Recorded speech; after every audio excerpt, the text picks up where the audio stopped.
Selamun aleyküm arkadaşlar. Öncelikle hoş geldiniz demek istiyorum. Bu benim ilk videom ve size bugün kendi yaptığımız Discord sorgulama botunu tanıtacağım.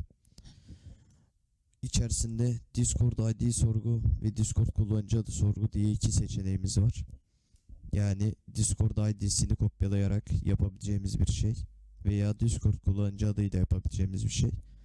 Ben şu an sadece kullanıcı adını göstereyim. Herhangi bir şey yazdığımızda, yani örnek vereyim, böyle birisi kayıtta veya şöyle yapayım, kendi şöyle bir şey yapayım, böyle yaptığımızda birisinin bilgileri anında elimize ulaşıyor.